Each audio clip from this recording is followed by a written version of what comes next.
Are you having problems with your desktop software not locating the Libgnustep-gui.dll? I'm Sophie Chen, a Windows system specialist. I've diagnosed the pathing error and I'm going to show you how to restore the file.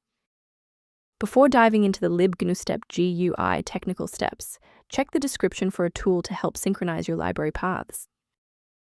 This DLL file is the primary graphical library for the GNUstep framework.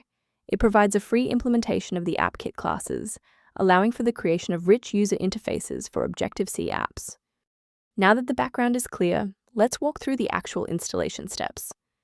The Libgnustep-gui.dll is bundled directly with your desktop software and is not a Windows system file.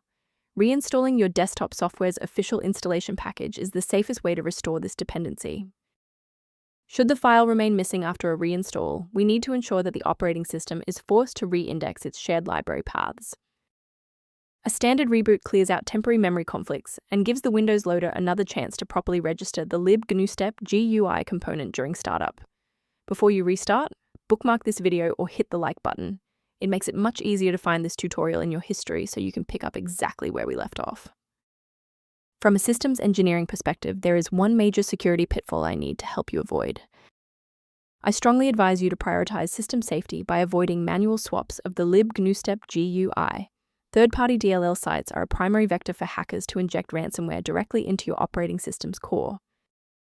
A professional diagnostic tool can be a valuable asset for those looking to maintain long-term system stability and file integrity. For users seeking a more stable Windows experience, the link below references a cleanup utility related to the Libgnustep-gui and system libraries. To ensure you always have a professional diagnostic path for future the Libgnustep-gui or system errors, hit the subscribe button and keep this channel in your toolkit.